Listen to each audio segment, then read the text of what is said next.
नमस्कार साथियों, PYQ guide YouTube channel में आपका स्वागत है।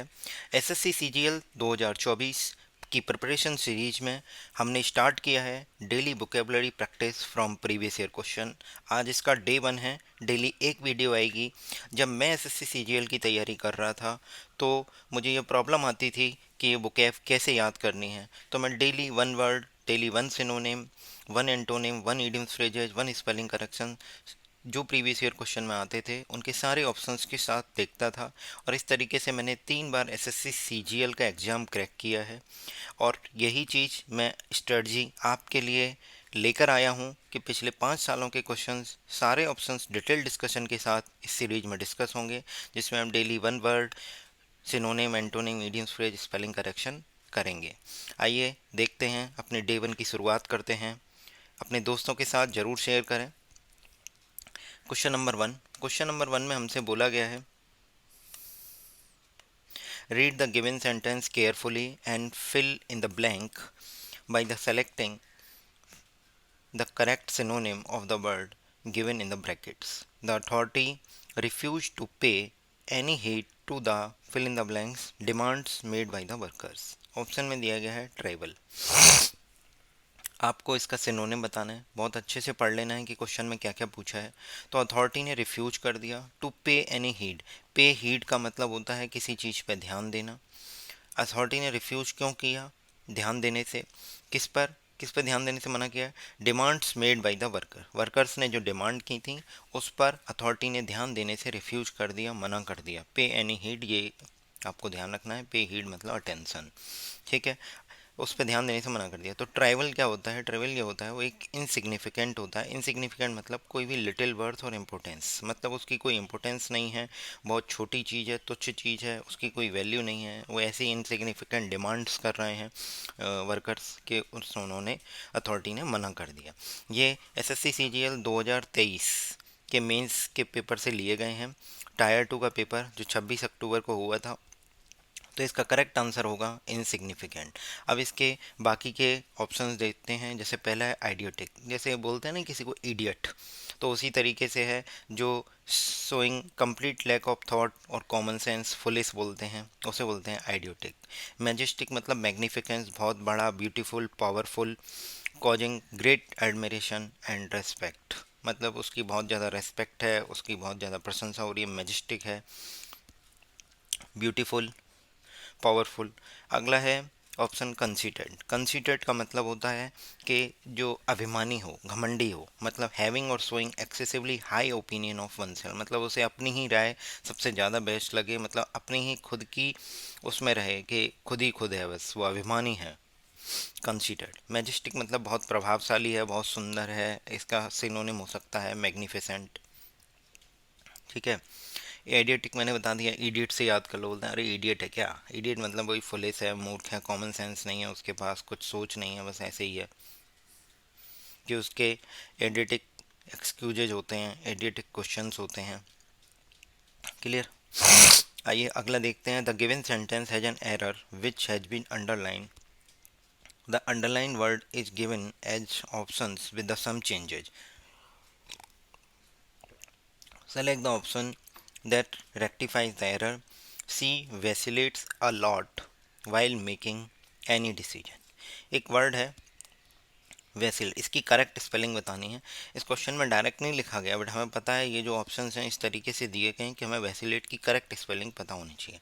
तो वैसिलेट जो है उसका मतलब होता है वेवर बिटवीन डिफरेंट ओपिनियन और एक्शंस, बी इनडिसिसिव, मतलब ध्यान, मतलब डिसीजन नहीं ले पाना, यस और नो में उसमें हिलते रहना, वेवर करते रहना, कभी यहाँ कभी यहाँ, कभी यहाँ कभी यहाँ। वेवर, वेवर मतलब हिलते रहना। डिफरेंट ओपिनियन और एक्शंस, मतलब उसके क्या एक्शंस हैं, उसे करना है वो काम या नहीं करना है। इनडिसिजिव कंडीशन, इनडिसिसिव कंडीशन में है। तो इसकी हिंदी क्या होगी, वो इसकी जो करेक्ट स्पेलिंग होगी वो आप याद कीजिए। VACILLATE, vacillate, VACILLATE, VACILL। ये ध्यान रखना है, 2 बार क्या आता है ये ध्यान रखना है, बस 2 बार एल आ रहा है।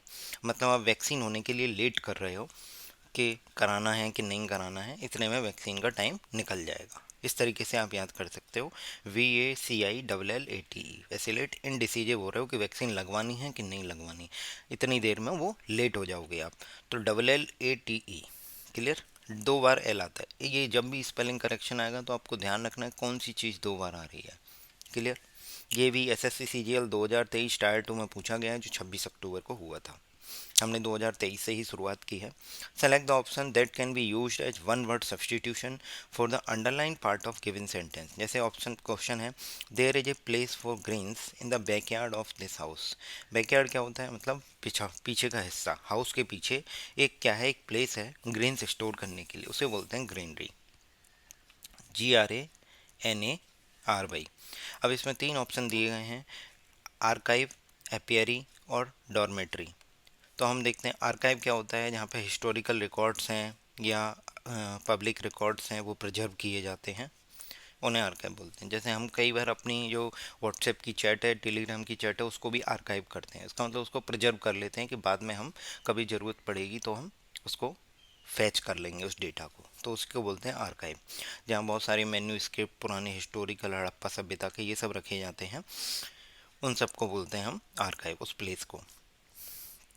जैसे बुक्स के लिए लाइब्रेरी होती है, ऐसे हिस्टोरिकल रिकॉर्ड्स के लिए आर्काइव। उसके बाद है एपियरी। एपियरी होता है प्लेस वेयर वीज आर, जहाँ मधुमक्खियाँ रखी जाती हैं, मधुमक्खी पालन किया जाता है, वहाँ उसे बोलते हैं एपियरी। उसके बाद अगला वर्ड है हमारा डॉर्मेट्री। डॉर्मेट्री जो है एक लार्ज बेडरूम होता है for a number of people in A school और इंस्टीट्यूशन। जैसे आपने रेलवे में देखा होगा, रेलवे की डॉर्मेट्री, उसमें एक हॉल होता है, उसमें बेड ही बेड पड़े होते हैं, सबको एक लॉकर दिया होता है, अपना सामान रख लो, और ये बेड बेड पड़े होते हैं। तो इस तरीके से क्या है, एक लार्ज बेडरूम होता है for a number of people in A school और इंस्टीट्यूशन। बेडरूम टाइप से याद रखोगे तो आपको याद हो जाएगा डॉर्मेट्री। अगला क्वेश्चन नंबर 13 है, ये भी SSC CGL टायर 2 में पूछा गया 2023 में, जो कि 26 अक्टूबर को हुआ। Select the most appropriate idiom, मुहावरे और लोकोक्तियाँ हैं, to fill in the blank. Despite their differences Despite their differences, the two politicians decided to fill in the blanks and work together for a greater good। मतलब उनके बीच में, despite के बाद of नहीं आता, ये ध्यान रखना है। उनके बीच डिफरेंसेस से, उसके बाद भी दो पॉलिटिशियंस ने डिसाइड किया to fill in the blanks, to work together for a greater good. समाज के अच्छे के लिए उन्होंने डिसाइड किया कि हम काम करेंगे। तो क्या होगा, जब दो लोगों में डिफरेंस है, जब उनमें लड़ाई है, तो वो क्या करेंगे, शांति की अपील करेंगे। ब्यूरी द हैचेट, बरी द हैचेट, मतलब हैचेट क्या होती है, एक कुल्हाड़ी होती है, ऐसे याद करो। कोई कुल्हाड़ी है, वो किसी ने अपनी क्या की है, वो बरी कर दिया, मतलब दफन कर दी है। तो इसका मतलब पहले कुल्हाड़ी से लड़ाई हो रही थी, अब क्या है, वो शांति हो जाएगी। कुल्हाड़ी दब गई, अब कोई लड़ाई नहीं होगी, मतलब शांति हो जाएगी। मतलब एंड ए क्वेरल और कॉन्फ्लिक्ट एंड बिकम फ्रेंडली। समझ में आया, क्योंकि वो बोल रहा है डिस्पाइट द डिफरेंस, ये इसका जस्ट अपोजिट है। टू पॉलिटिशियन ने डिसाइड किया कि वो काम करेंगे एक साथ फॉर ग्रेटर गुड, अच्छे के लिए। उनके बीच में डिफरेंसेज हैं फिर भी, तो इसका मतलब क्या है कि वो शांति कर रहे हैं, मतलब क्वेरल एंड कर रहे हैं, कॉन्फ्लिक्ट एंड कर रहे हैं, टू बिकम फ्रेंडली। उसके बाद हमारे पास दो ऑप्शन है, इसी तरीके से याद किए जाते हैं। मैंने भी अपने टाइम में जो इडियम्स हैं वो ऐसे ही याद किए थे, और आपके साथ भी ऐसा ही होगा, आपको भी याद हो जाएंगे धीरे धीरे। Blow off steam, burn the midnight oil और bark up the wrong tree. देखिए याद करते हैं, ब्लो ऑफ स्टीम क्या होता है। सबसे पहले ब्लो ऑफ स्टीम देखते हैं। ब्लो ऑफ स्टीम होता है to do or say something that helps you to get rid of strong feeling or energy. समझ नहीं आया। देखिए स्टीम क्या करती है, सबसे अधिक जलाती है, उसको आपको ब्लो करना है, फूंक मार के आप उड़ा दोगे। तो क्या होगा, जैसे आपको स्टीम जला रही होगी, आप फूंक मार के जब उसे उड़ा दोगे तो आपको राहत मिलेगी, आप स्टीम से बच जाओगे आप, क्योंकि स्टीम सबसे ज़्यादा खतरनाक होती है। स्टीम की लेटेंट हीट ऑफ एनर्जी सबसे ज़्यादा है, वो सबसे ज़्यादा जलाती है। जितना आपको गर्म पानी से नहीं जलेगा, उतना गर्म भाप से जल जाओगे। ये क्वेश्चन पूछा जाता है, क्योंकि स्टीम की लेटेंट हीट ऑफ एनर्जी ज़्यादा होती है। तो स्टीम से जब आप जल जाओगे तो आप क्या करोगे, ब्लो ऑफ करोगे फूंक मार के। जब ब्लो ऑफ करोगे तो क्या होगा कि आपको उस समस्या से छुटकारा मिल जाएगा। तो क्या होगा, to get rid of strong feeling or energy, किसी तो आपको हेल्प करेगी, to do say or something that helps you to get rid of strong feeling or energy. अगला दूसरा था burn the midnight oil. Burn the midnight oil का मतलब होता है बहुत हार्ड वर्क करना।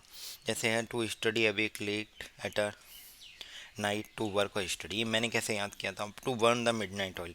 रात को लाइट नहीं आ रही है बट आप दिया जला के वो जो ऑयल है तो वो बर्न कर रहे हो मिडनाइट में 12 बजे, और पढ़ाई कर रहे हो। ये आपकी बुक है, पढ़ाई कर रहे हो, burn the midnight oil. Oil burn हो रहा है, दिया जल रहा है और आपको उजाला हो रहा है और आप पढ़ रहे हो। तो इसका मतलब ये है to stay awake late at night to work or study. आप बहुत मेहनत कर रहे हो। जैसे Jill has been burning the midnight oil lately. Lately मतलब होता है रिसेंटली। जिल जो है वो अभी रिसेंटली मिडनाइट ऑयल बर्न कर रहा है। I guess she has a big exam coming up. उसका कोई एग्जाम आने वाला है, मतलब आप रात भर दिन रात एक कर रहे हो, मेहनत कर रहे हो। अगला है bark up the wrong tree. ये ऐसे ही याद हो जाते हैं। Bark up the wrong tree का मतलब होता है कि आप किसी चीज़ के लिए गलत निशानी, गलत डायरेक्शन में हो। जैसे to be wrong about the reason for something, किसी चीज़ के लिए रीजन ढूंढ रहे हो तो गलत ढूंढ रहे हो। और the way to achieve something, या किसी चीज़ को प्राप्त करना चाह रहे हो, जिस रास्ते पे हो वो आपका गलत रास्ता है। जैसे ये पेड़ है, ये मान लो कोई डॉग है, कुत्ता, ये अगर इस पे भौंक रहा है unnecessary, to bark up the wrong tree. To bark up the wrong tree मतलब ये इसके काम का मतलब का नहीं है, गलत पेड़ पे भौंक रहा है। यहाँ पे इसका कोई दुश्मन नहीं है, यहाँ पे कुछ भी काम नहीं है, बट ये कुत्ता फिर भी भौंक रहा है। इसका मतलब क्या है कि ये सोच रहा है कि ये इस पेड़ की वजह से कोई इंसिडेंट हुआ है, इसलिए ये इस पेड़ को भौंक रहा है। Bark up the wrong tree, तो ये गलत है। इसका मतलब ये है कि ये गलत पेड़ पे है, गलत रास्ते पे है, गलत रीजन ढूंढ के बैठा हुआ है। To be wrong about the reason for something और the way to achieve something. ठीक है। She think she thinks it will solve the problem, but I think she is barking up the wrong tree. मतलब वो सोच रही है कि इस वे से, इस तरीके से मेरी प्रॉब्लम सॉर्ट आउट हो जाएगी, बट हम कह रहे हैं कि वो गलत ट्री पर बार्क कर रही, bark up the wrong tree. She is barking up the wrong tree मतलब गलत वे पे है, गलत डायरेक्शन में, गलत रीजन में है, किसी चीज़ को अचीव करने के लिए, किसी चीज़ का पता लगाने के लिए। तो barking up the wrong tree. इस तरीके से हमने ये सारे क्वेश्चन किए जो 2023 में आए। अभी आगे इसको कंटिन्यू करेंगे और बचे हुए क्वेश्चंस हैं ऐसे ही 2023 के हम टायर 1 पर आएंगे, फिर 2022 के मेंस पर आएंगे। ऐसे ही पिछले 5 सालों के क्वेश्चन आपको कराएंगे। अपने दोस्तों के साथ ज़रूर शेयर करें। और ध्यान ये भी रखना है कि आपको यहाँ अगर इसमें जो क्वेश्चंस हैं इनमें कोई बुकें मिलती है मैं वो भी कराऊंगा। जैसे मैंने आपको बताया, pay any heed, insignificant, idiotic, majestic, considered. अब ये आप डेली रिवाइज कर लें, अपने नोट्स बनाएं और उसमें लिखते जाएं कि किसका क्या मतलब है। मैं आपसे बस एक चीज़ बोलूँगा कि आप इंग्लिश में ही याद करें, भले ही उसको समझ हिंदी में लें, बट जो भी चीज़ लिखें इंग्लिश में ही लिखें। क्योंकि कल को पता नहीं ना कि इनडिसिजिव आ गया, इनडिसिसिव की स्पेलिंग आ गई, तो आपको पता ही नहीं होगा। तो ध्यान ये रखना है। और कोई भी क्वेश्चन करना है तो आपको ध्यान से देखना है कि हमसे पूछा क्या है। स्पेलिंग एरर पूछी है या फिर ईडियम पूछा है, वन वर्ड पूछा है, सिनोनिम एंटोनिम में तो विशेष ध्यान रखना होता है। ठीक है। इसी तरीके से हम करते रहेंगे। कल हम अगली सीरीज लेके आएंगे। अपने दोस्तों के साथ ज़रूर शेयर कीजिए जिससे कि उनका भी फ़ायदा हो पाए, वो भी अपने वोकैब में नंबर लूज ना करें। जो हमारे पक्के नंबर होते हैं वोकैब के, जिससे हम वोकैब में नंबर पक्के कर सकते हैं और अपना सिलेक्शन फ़ाइनल कर सकते हैं। हमारा सिलेक्शन होगा, सिलेक्शन हमने लिया है, हम सिलेक्शन लेके रहेंगे। मैं आपके साथ हूँ। मैं आपको ये सारे विद ऑप्शन ऐसे ही मैं करता था उसी तरीके से मैं आपको बताऊँगा। इससे क्या होगा कि आपको नई वोकैब भी याद होगी और आपको कॉन्फिडेंट होगा कि हमने प्रीवियस ईयर क्वेश्चन बहुत अच्छे से किए हैं। प्रीवियस ईयर क्वेश्चन किसी भी एग्ज़ाम को क्रैक करने के लिए आपके लिए बैकबोन है, वो आपको ज़रूर अच्छे से करके जाने हैं और उसके लिए मैं आपके साथ हूँ। PYQ गाइड यूट्यूब चैनल आपके साथ है। आप अपने दोस्तों के साथ शेयर ज़रूर कीजिए। वीडियो पसंद आई हो तो लाइक करें, चैनल को सब्सक्राइब करें, कमेंट करें, शेयर करें। Thank you so much.